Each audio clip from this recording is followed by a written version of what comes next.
올려드립니다. 주여, 단지 재물이 아니라 우리의 삶의 변화와 또 주님을 위해 하는 그 일들로 영광 돌리기를 원합니다. 하나님께서 우리를 이끄시고 주님의 뜻을 온전히 받드는 저희들의 인생이 되게 하여 주옵소서. 안식일 뿐만 아니라 평일 가운데도 하나님께서 주신 우리와 맺으신 언약의 실체들을 드러내는 삶이 되도록 복내려 주시옵소서. 주의 말씀을 듣겠습니다. 주께서 친히 말씀하여 주시옵소서. 예수님의 이름으로 기도하옵나이다. 아멘.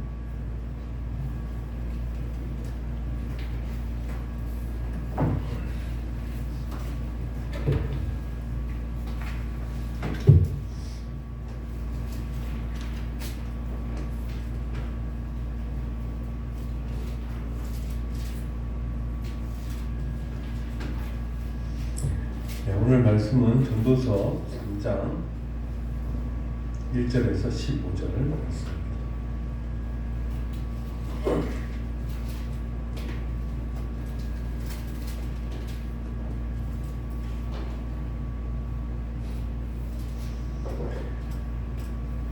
한 절씩 교독하겠습니다. 범사에 기한이 있고 천하 만사가 다 때가 있나니 날 때가 있고 죽을 때가 있으며 심을 때가 있고 심은 것을 뽑을 때가 있으며 죽일 때가 있고 치료할 때가 있으며 헐 때가 있고 세울 때가 있으며 울 때가 있고 웃을 때가 있으며 슬퍼할 때가 있고 춤출 때가 있으며 돌을 던져버릴 때가 있고 돌을 거둘 때가 있으며 안을 때가 있고 않는 일을 멀리할 때가 있으며 찾을 때가 있고 잃을 때가 있으며 지킬 때가 있고 버릴 때가 있으며 찢을 때가 있고 꿰맬 때가 있으며 잠잠할 때가 있고 말할 때가 있으며 사랑할 때가 있고 미워할 때가 있으며 전쟁할 때가 있고 평화할 때가 있느니라. 일하는 자가 그의 수고로 말미암아 무슨 이익이 있으랴. 하나님이 인생들에게 의를 주사 애쓰게 하신 것을 내가 보았노라. 하나님이 모든 것을 지으시되 때를 따라 아름답게 하셨고 또 사람들에게는 영혼을 사모하는 마음을 주셨느니라. 그러나 하나님이 하시는 일의 시종을 사람으로 측량할 수 없게 하셨도다. 하나님이 사는 동안에 기뻐하며 선을 행하는 것보다 더 많은 것이 없는 줄을 내가 알았고 사람마다 먹고 마시는 것과 수고함으로 낙을 누리는 그것이 하나님의 선물인 줄도 또한 알았도다. 하나님께서 하시는 모든 것은 영원히 있을 것이나 그 위에 더할 수도 없고 그것에서 덜할 수도 없나니 하나님이 여친히 하시는 사람들이 그의 앞에서 경외하며 하시는 줄을 내가 알았도다. 이제 있는 것이 옛적에 있었고 장래에 있을 것도 옛적에 있었나니 하나님은 이미 지난 것을 다시 찾으시느니라. 아멘.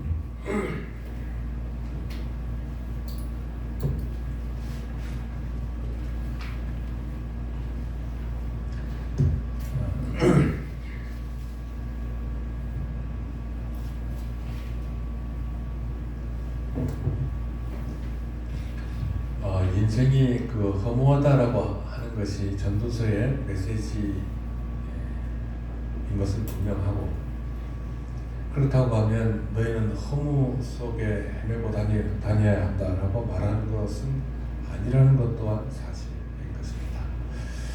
그러니까 이 3장 1절에서 15절까지 내용은 허무를 극복할 수 있는 가능성에 대해서 전도자가 말하는 것입니다. 전도서 곳곳에는 긍정적인 결론, 감정적이지만 긍정적인 결론들이 곳곳에 나옵니다. 2장 24절 사람이 먹고 마시며 수고하는 것보다 그의 마음을 더 기쁘게 하는 것은 없나니 내가 이것도 본즉 하나님의 손에서 나오는 것이로다. 그렇게 말하고 있고, 오늘 읽은 말씀 중에 3장 12절 13절 이것도 한번 같이 한번 읽어보겠습니다. 시작. 사람들이 사는 동안에 기뻐하며 선을 행하는 것보다 더 나은 것이 없는 줄을 내가 알았고, 사람마다 먹고 마시는 것과 수고함으로 낙을 누리는 그것이 하나님의 선물인 줄도 또한 알았도다. 그렇게 얘기하죠.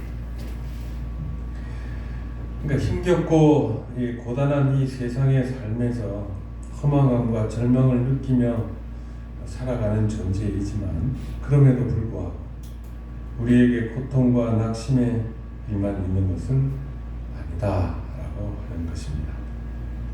즉, 이 세상에는 작은 기쁨들이, 즐거움과 기쁨들이 있다라고 하는 것이죠. 그런데 이런 작은 기쁨과 즐거움이 단지 이 고통스러운 세상을 잊게 하려는 허망한 의도에서 지금 말하고 있는 것이냐 하면 그렇지 않습니다. 그 위의 본문에는 내가 이것도 본즉 하나님의 손에서 나오는 것이로다. 그렇게 말하고 있죠. 또 우리가 아까 읽은 3장 12절에 보면 이게 다 하나님의 선물이다. 그렇게 말하고 있습니다. 따라서 이 작은 즐거움들은 하나님의 선물입니다. 하나님의 손에서 나온 선물이라고 하면 이 모든 것은 해 위에서뿐만 아니라 해 아래에서도 절대적 주권으로 다스리시는 하나님의 섭리다라고 합니다. 섭리.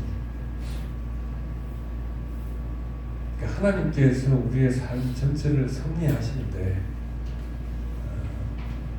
그것은 우리가 이제 지난 시간에 살펴봤던 대로 죄악으로 인하여 죽을 수밖에 없는 그 상황에 처해 있지만, 하나님께서는 그 가운데에서도 살아가는 사람들에게 긍휼을 베푸시는 분이시다.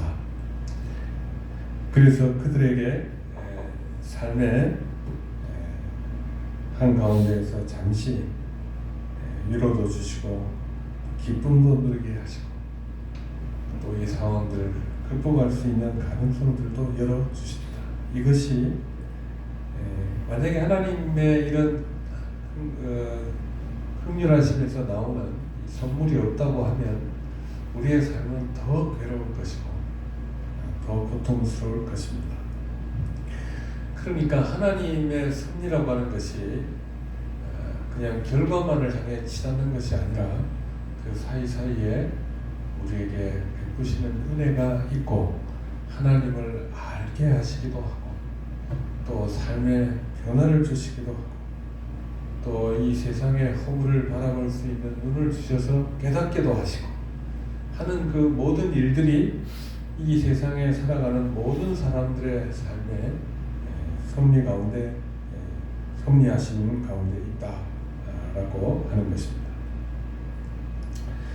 그러니까 하나님께서는 신자나 불신자 모두의 주권자이십니다. 불신자에게는 하나님의 주권이 없느냐? 아니죠. 자, 그러므로 만물의 통치와 운행은 모두 하나님의 손에 달려 있습니다.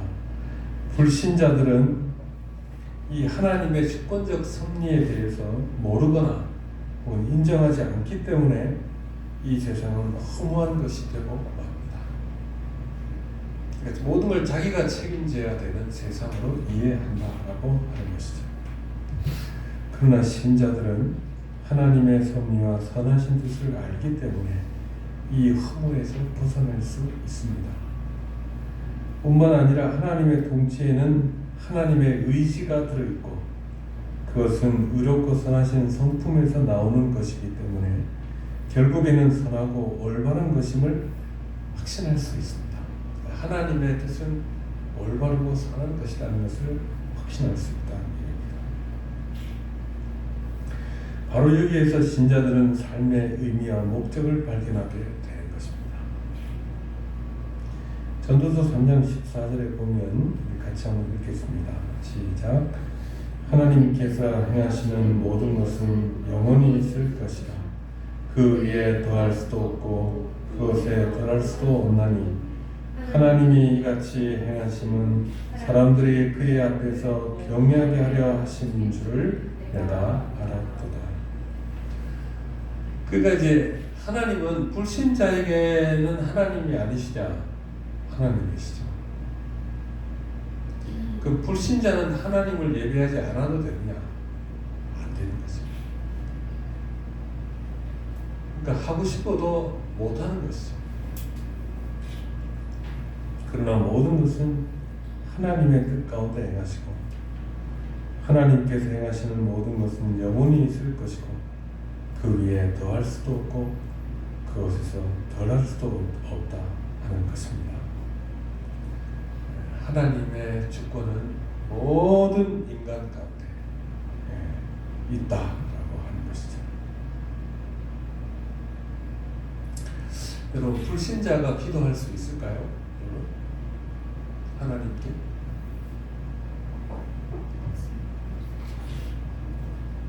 있습니다. 왜냐하면 하나님, 나는 주님을 알고 깨닫고 이제 주님을 믿습니다 라고 하는 신앙 고백의 기도는 그 사람의 물론 외적인 것이라고 할 수 있으나 그 사람이 구원을 얻는 것에 있어서 필수적인 것이고, 하나님의 일반적 가운데에서 사람들이 선을 향해 구한다고 할 때는 그것이 우리가 기도하는 것과 같은 것은 아니다, 하나님께서 응답하신다는 것을 알 수 있습니다. 자, 섭리하시는 하나님을 생각할 때 하나님의 뜻은 확고하고 반드시 이루어집니다. 그러므로 우리가 하나님을 알고 그의 의지를 따라 살아간다면 그 안에서 궁극적인 의미와 목적을 발견하게 되는 것입니다.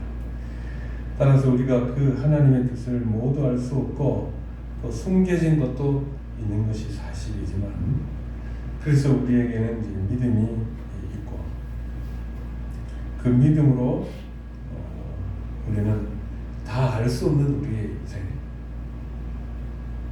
다 알 수 없는 우리의 미래이지만 이 하나님의 선하시고 은혜로우신 성품을 신뢰하면서 믿음으로 하루하루 살아갈 수 있는 것입니다.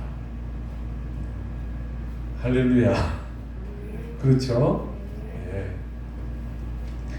그것이 이 허무의 들판과 고통의 바다에서 실족하지 않을 수 있는 이유인 것입니다. 그러니까 우리가 실족하지 않을 이유는 하나님께 있는 거예요. 우리의 능력에 달려 있는 거죠.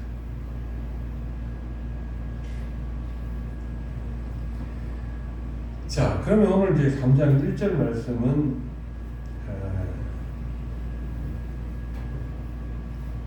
바로 이와 같은 사실들을 굉장히 잘 요약해주는 말씀입니다. 범사에 기한이 있고 천하 만사가 다 때가 있나니 그랬습니다. 근데 이것보다는 원어에 가까운 것이 뭐냐면 옛날에 그 있었던 개혁판 성경이 더 원어에 가까워요. 자, 원어를 제가 실어놨죠. 개혁판 성경 실어놨죠. 자, 한번 읽어보십시다. 천하에 범사가 기한이 있고 모든 목적이 이룰 때가 있나니. 자, 전도자는 천하의 범사라는 말로 시작합니다. 천하의 범사가 기한이 있고 모든 목적이 이룰 때가 있다, 이렇게 말합니다. 이 범사라고 하는 말은 창조세계의 모든 일을 말합니다. 마콜이라는 말은 모든 것. 좀 더 구체적으로 말하자면 인간사에서 하나님의 뜻과 섭리 아래에서 일어나는 모든 일, 총체적 현실, 우리가 경험하는 현실뿐만 아니라 모든 인류가 겪고 당하는 현실, 이 모든 것을 포함해서 범사다, 그렇게 얘기합니다. 자, 그리고 여러분 성경책 한번 보시면 3장 2절부터 8절까지 쭉 그 사례들이 쭉 나오죠. 처음에 날 때가 있고 죽을 때가 있으며 심을 때가 있고 심은 것을 뽑을 때가 있으며 이렇게 쭉 나가죠. 자, 이게 총 몇 가지입니까, 여러분? 14가지. 14쌍의 사례들이 나온 겁니다. 날 때가 있고 죽을 때가 있으며 이 쌍을 이루고 있죠. 14가지가 있다. 설명을 합니다. 이 14가지는 꼭 14가지만 있다는 얘기가 아니겠죠, 여러분? 그러니까 세상 모든 만사에 나타나는 사례들을 전도자는 해 아래에서 일어나는 모든 것을 하나님께서 주관하신다고 말했죠. 2장 24절이나 3장 12절의 말씀은 하나님께서 모든 것을 주관하신다고 했고 3장 14절에서는 아까 위에 3장 14절에 하나님께서 행하시는 모든 것은 영원히 있을 것이라 그 위에 더할 수도 없고 덜할 수도 없다. 하나님의 섭리 아래에 사는 것이다. 때문에 사람은 피조물로서 경험과 창조주 하나님에 대한 무한한 신앙으로 살면서 이 신앙을 범사 모든 일에 적용시켜야 합니다. 말이 좀 어려운 것 같은데 우리는 믿음으로 모든 것을 바라봐야 하고 또 모든 상황 속에서 우리는 그 믿음으로 하나님의 뜻에 순종하고 겸손하게 그 사실들을 대해야 한다라고 하는 것입니다. 또한 기한이 있고 이룰 때가 있나니라고 말하는데 이것은 삶의 모든 양상은 시간과 분리시켜 생각할 수 없다. 기한이라는 말도 시간이죠. 때라는 말도 시간이죠. 그러니까 하나님께서 이 시간 속에 살아가는 우리에게 각 상황 속에 시간 속에서 우리를 향한 하나님의 뜻을 이루어가고 계신다.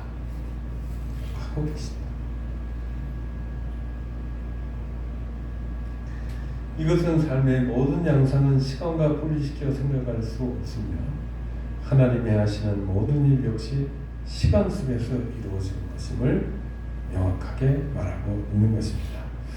여기 보면 기한이라는 말과 때라는 말이 나오거든요. 이게 기한, 때 이렇게 말하니까 오히려 좀 복잡한 느낌이 드는데 구약 성경의 헬라어 번역인 70인경에는 이것을 기한이란 말은 크로노스라고 번역을 했고 왜 번역했냐면 구약 성경은 히브리어로 되어 있으니까 헬라어로 번역을 한 거죠. 이 크로노스라고 번역했고 때라는 말은 카이로스라고 번역을 했습니다. 전자는 일반적인 기한을 말합니다. 시간의 흐름 후자는 특별한 사건을 말합니다. 이렇듯 하나님께서는 시간 속에 은밀한 질서를 세우시고 그 안에서 섭리를 성취하시는 특별한 때가 있다라고 하는 것입니다. 우리 각자의 삶에도 물론 인간은 현재만을 보고 살아가야 하기 때문에 자기의 운명을 미리 알고자 하거나 거기에서 탈출하고자 하는 노력은 허무한 것입니다. 헛된 일입니다. 반면에 믿음으로 하나님을 신뢰하며 살아가는 자들은 순간순간에 일어나는 일들 속에 무한히 넓고 영원한 일들을 마음에 품고 살아갈 수 있는 것입니다. 다 알 수는 없으나 자, 오늘은 이제 그래서 이 14 대조분들 대조되는 그 내용들을 살펴보려고 합니다. 전도서 2장 3장 2절에서 8절에서는 반대되는 두 가지 상반된 것들을 나열함으로써 하나님께서 섭리하시는 인간 세상의 모든 일에 대해서 말합니다. 모든 걸 말하는 것인데 사례들도 그것을 얘기하고 있죠. 자, 그래서 이제 이게 참고로 보면 14는 7의 배수죠. 27, 14잖아요. 그죠? 그러니까 이 14개의 쌍을 한 것은 하나님의 완전한 섭리, 우리의 삶에 대한 완전한 섭리를 암시한다라고 해석하기도 합니다. 따라서 7의 배수가 사용된 것은 의도적이라고 봅니다. 이거 외에도 많이 있을 건데 왜 이렇게 말했겠냐. 또 각각 쌍으로 말하는 것은 히브리 법정에 두 사람의 증인을 확정한다는 의미를 차용한 것입니다. 이게 문학적 방식이죠. 스킬이죠. 그래서 이제 상반된 두 개를 얘기하면서 이 모든 일 속에 하나님의 통치를 얘기하고자 하는 것이다. 또한 상반된 것을 두 가지를 짝지어 제시하므로 반대되는 두 측면을 통해 전체를 나타내고자 하는 것입니다. 이게 무슨 말이냐면 남자와 여자라고 하면 모든 사람을 나타내는 것이죠. 바다와 땅이라고 하는 것은 모든 필요 세계를 말하는 것입니다. 그러니까 상반된 두 가지를 얘기하므로 실제로는 거의 모든 상황들을 얘기하고자 한다라고 성경책을 펴셔야겠죠. 시작. 날 때가 있고 죽을 때가 있으며 심을 때가 있고 심은 것을 뽑을 때가 있으며 이 사실들이 반복되는 것 때문에 여러분들은 지루해하실지는 모르겠으나 우리의 삶의 여러 양상들을 얘기하는 것이니까 여러분들의 삶에 일어나는 일들을 적용하시는 데는 도움이 되실 거로 봅니다. 자, 그러니까 이제 여기 보면 날 때는 태어나는 것이요. 태어날 때가 있고 죽을 때가 있다.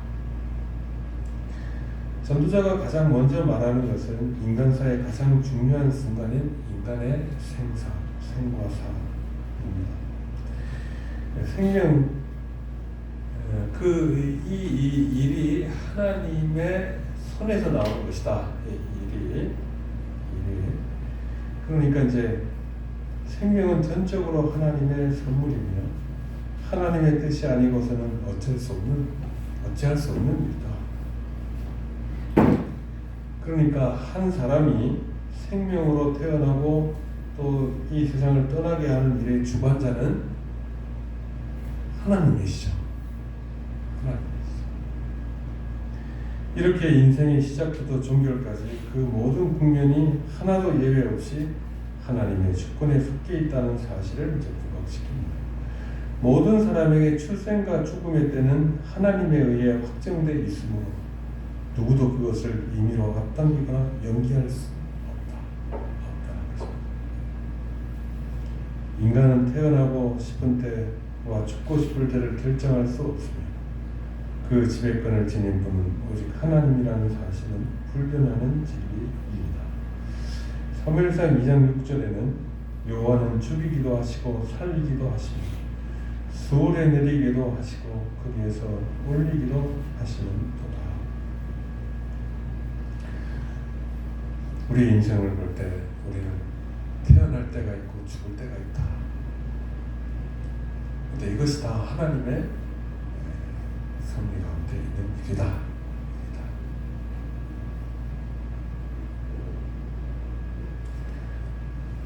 그 다음에 이제 두 번째로 말하는 심을 때가 있고 심은 것을 뽑을 때가 있으며 이렇게 얘기를 합니다. 우리 이제 그냥 액면 그대로 읽으면 식물의 생사를 말하는 것인가 이렇게 말할 수 있는데 이것은 하나의 또 비유입니다. 이것은 상징적 의미인데 먼저 심는다는 말은 구약 성경 여러 군데서 두 군데만 있는 게 아니라 여러 군데 있습니다. 특히 예레미야서 에스겔서에서 이스라엘의 포로 귀환을 가리키는 의미로 심는다, 뽑는다 이런 말을 씁니다. 어찌 그렇게 그 사례가 어떻게 되냐라고 하면 예레미야서 42장 10절 제가 언더라인을 앞에다 있어요. 뒤에 있습니다. 제가 읽어볼게요. 너희가 이 땅에 눌러앉아 산다면 내가 너희를 세우고 헐지 아니하며 너희를 심고 뽑지 아니하리니 이는 너희가 너희에게 내린 재난에 대하여 뜻을 돌이킴이라 그랬습니다. 이제 이 맥락은 아마 이스라엘 백성이 바벨론에 남고자 했던 자들을 두고 한 얘기로 보입니다. 여기 보면 너희를 심고 뽑지 아니한다 이런 얘기가 나오죠. 심고 뽑지 아니한다. 즉 한 나라를 회복시키고 안전하게 한다는 의미를 말하며 심는다는 말은 뽑아버린다는 말은 한 국가의 멸망을 말하는 것입니다. 그래서 여기 보면 스바냐서